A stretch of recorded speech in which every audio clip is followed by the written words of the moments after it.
the woods are alive. Somewhere around the boring part where the guy named Rolf and the oldest daughter are singing "You're 16, going on 17." Jack nudged me. "Dude, I've got to pee," he said. We both got up and kind of hopscotched over the kids who were sitting or lying down on the sleeping bags. Summer waved as we passed and I waved back. There were lots of kids from the other schools walking around by the food trucks, playing the carnival games or just hanging out. Of course, there was a huge line for the toilets. "Forget this. I'll just find a tree," said Jack. "That's gross, Jack." "Let's just wait," I answered. But he headed off to a row of trees at the edge of the field, which was past the orange cones that we were specially told not to go past. And of course I followed him. And of course we didn't have our flashlights because we forgot to bring them.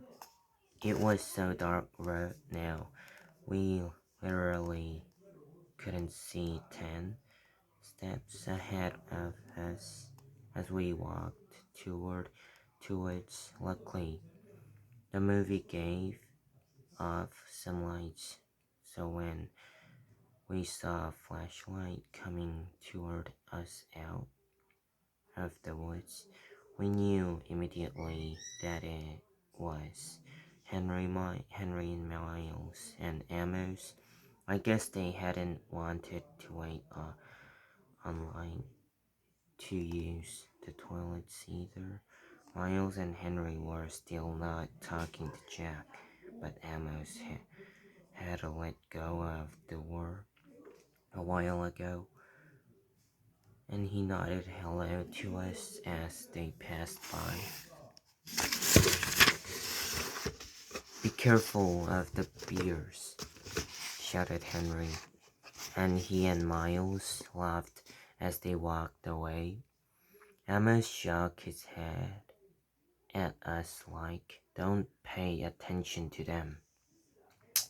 Jack and I walked a little further until we were just inside the woods. Then Jack hunted around for the perfect tree and finally did his business, though it felt like he was taking forever.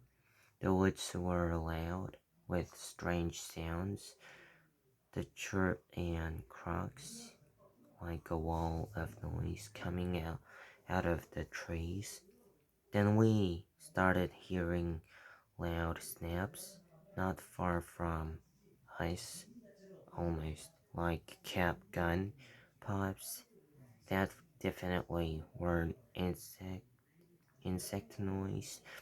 And far away, like in another world, we could hear raindrops on Rose and whiskers on kittens.